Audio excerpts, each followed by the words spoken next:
අපේ අභිනව මහල් පිරිමුණේ නව නායක ධූරයට නායක යෝජනා අනුපාදන ලෙස ඔබ සමගින් මම කරුණාවෙන් ඉල්ලනවා. මම යෝජනා කරනවා මෙතෙන්දී මේ වෙලාවේ මේ රටට අවශ්‍ය කරන තරුණ උගත් බොහොම ප්‍රතාපවත් පෞරුෂයක් තියෙන නායකත්වයක් සහිත සහෝදරයෙක්ව අපේ ඉදිරි නායකයා විදිහට මේ පක්ෂය අභිමන්ව ඉදිරියට ගෙනියන්න පුළුවන් නායකත්වයක් සඳහා තෝරාපත් කරගන්න කියලා. ඒ වෙන කවුරුවත් නෙමෙයි මේ ස්ථානයේ රැඳී ඉන්නවා මේ වෙනකොට අපිත් එක්ක දීර්ඝ කාලයක් ගනුදෙනු කරන අපේ අමිත් වීරසිංහ මහත්මයා. මම යෝජනා කරනවා අමිත් වීරසිංහ මහත්මයා ඉදිරි පක්ෂයේ නායකතුමා විදිහට පත් කරන්න හැමෝම කැමති වෙයි කියලා ඒ යෝජනාව විස්තර කරන්නත් කියලා මම මේ සභාවෙම ඉල්ලා සිටිනවා.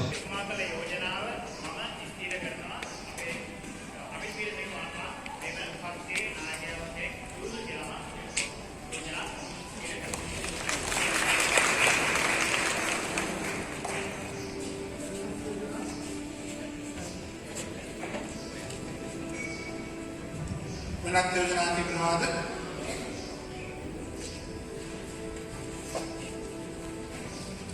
තාමසත්‍රි නම මේක අපි නිදාන සම්බන්ධ කරන නිසා එතුමාගේ නායකත්ව සම්බන්ධ සහායක බවට කැමැති අය සිල්දනා යාත උසුල ඒ බව ප්‍රකාශ කරනවා. සිල්දනා මහත්මයා ඒකට විරුද්ධත්වයක් තියෙනවා නම් කිසියම් කෙනෙක් දන්නේ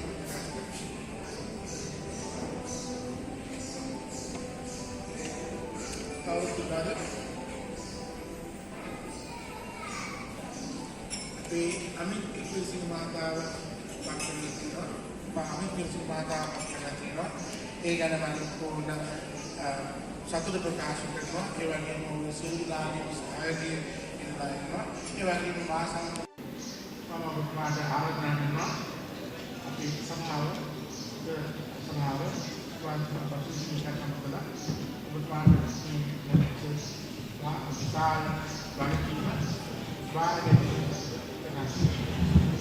සියලු සමාජිකාවන්ට බොහොම ස්තුතිවන්ත වෙනවා ඒකමතිකව මාව මේ තනතුරේ පත් කිරීම සම්බන්ධව. ලංකාවේ තියෙන්නේ සියලුම දේශපාලන පක්ෂ 83යි. එකපාරක් මම පක්ෂයක් ලියාපදිංචි කරගන්න අපි සම්මුඛ සාකච්ඡාවකට යද්දී මැතිවරණ කොමසාරිස් කාර්යාලයට මම අවුරුදු 9ක් විතර එක දිගට ගිහිල්ලා තිනවා ශ්‍රී ලංකාවේ ලියාපදිංචි දේශපාලන පක්ෂයක් ලබා ගැනීම වෙනුවෙන්.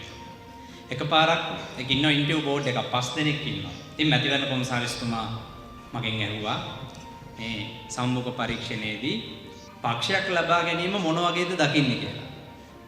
මම කිව්වා කනකස් බෑවා වියසිදුරෙන් අහස බලනවා වගේ තමයි මම දකින්නේ. මොකද මේ ලෝකේ රටවල් වලින් පක්ෂයක් නීත්‍යානුකූලව ලියාපදිංචි කරගන්න අමාරුම රට තමයි ශ්‍රී ලංකාව. මේ පෞගිය අවුරුදු 76ටම අපේ ආන්දෝලනේ පක්ෂ 82යි දැන්ට ලියාපදිංචි වෙලා තියෙන්නේ. ඒකෙන් සැලකිය යුතු පක්ෂ ගණනාවක් අද වත්මන් රජයත් එක්ක සම්දාන වෙලා ඉන්නවා. ශ්‍රී ලංකා නිදහස් පක්ෂයත් එක්ක සැලකිය යුතු පක්ෂ ගණනාවක් සම්දානගත වෙලා තියෙනවා. පොදු ජන පෙරමුණත් එක්ක පක්ෂ ගණනාවක් සම්දානගත වෙලා තියෙනවා. සමගි බලවේගයත් එක්ක පක්ෂ ගණනාවක් සංවිධානය වෙලා තියෙනවා. සම්දානය වෙලා තියෙනවා. ඒතකොට අද වෙද්දී ස්වාධීනව නිවහල්ව තියෙන පක්ෂ විදියට ගත්තාම ඇත්තටම මේ එක අප කැංගිලි ගානටත් වඩා අඩු පක්ෂ ගණනාවක් තමයි ලංකාවේ තියෙන්නේ. මේ අපේ රටේ මිනිස්සු හිතනවා මේ රටේ විකල්ප බිහි වෙන්නේ නැහැ කියලා. විකල්ප බිහි වෙන්නේ නැහැ නෙවෙයි. මේ තියෙන පද්ධතිය තුළ අලුතෙන් පක්ෂ හැදෙන්න ඉඩ දෙන්නේ නැහැ. ඒතර මේ ඉතුරු වෙලා තියෙන පක්ෂ පහය ඇත්තටම මේ මහලංකම්තුමා සහ තුමාගේ පියාණන්ට ස්තුතිවන්ත වෙන්න ඕනේ. කිසිම පක්ෂයක් එක්ක කිසිම රජයක් එක්ක සම්දානගත වෙන්නේ නැතුව මේ රටේ ලක්ෂ 222ක් මහ ජනතාවට ස්වාධීන පක්ෂ එකක් දෙකක් හරි ඉතුරු කරලා තිබ්බා වෙනුවෙන්. මෙතුමන්ලට ඕනෑම වෙලාවක මෙතුමා අවුරුදු 47ක් විතර මම දන්න තරමින් ඉන්නේ එංගලන්තේ. ඉතින් මෙතුමන්ලට කතා කරලා මම දැනුවත්වම එක ආණ්ඩුවක් එක්ක සම්දානගත වෙන්න මෙතුමටත් මෙතුමගේ තාත්තටත් බිරිඳටත් ආරාධනා කරනවා ලෝකේ කැමැති රටක තානාපති ධූර තෝරගන්න කියලා.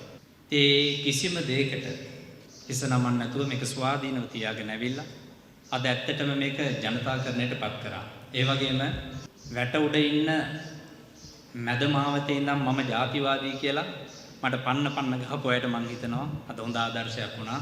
මං හිතන්නේ කාත්තන් කුඩිය, එරාවුල්, සයින්ද මර්දු ප්‍රදේශ වලින් මුස්ලිම් ජනතාව සමාජික ගොඩක් ඇවිල්ලා ඉන්නවා. එයාලගේ හැම ඡන්දයක්ම ලැබුණේ මට. ඉතින් බොහොම ස්තුතියි ඒ වෙනුවෙනුත්. මං හිතනවා අර ආගම්වාදය, ජාතිවාදය කියන එක දේශපාලන අවියක් කරගෙන එහෙම එකක් තියෙනවා නම් අපි කරේකට උත්තර හොයපු එක. හැබැයි ඒක අවියක් කරගෙන දේශපාලනය කරපු අයට මම හිතනවා අද මෙතනදී ඒ 100% මුස්ලිම් ජනතාවගේ ඡන්දේ මට ලැබුණා. ඉතින් යාලටත් මම බොහොම කෘතඥ වෙනවා. මේක තමයි ඔබ දුන්න හොඳම පණිවිඩය මේ සමාජයට කියන එක.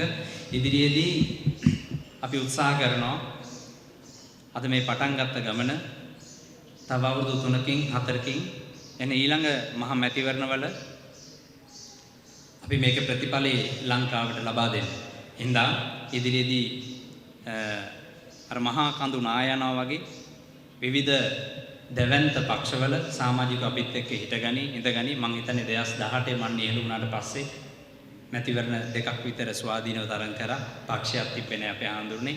පක්ෂ නැති හින්දාම තමයි අපේ සටන් පාට අපි අපේ හඬ දිගින් දිගටම පෙරදුනේ.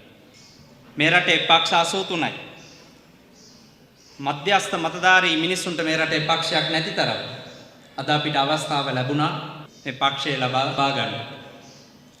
ඉතින් නැවත නැවතත් මේ පක්ෂයේ කාලයක් තිස්සේ වැඩපළ කරමින් මේ පක්ෂයේ රැකගනිමින් මේ පක්ෂයේ සිල්ලර වලට කාසි වලට විකුණන්න නැතුව තියාගෙන මේක අද ඇත්තටම ජනතාකරණයට පත් කිරීම සම්බන්ධව ඔබතුමාට මේ සමස්ත ඡන්දදායකයෝ මේ පක්ෂයේ රැකගත්ත මිනිස්සුන්ට බොහොම ස්තුතිවන්ත වෙනවා.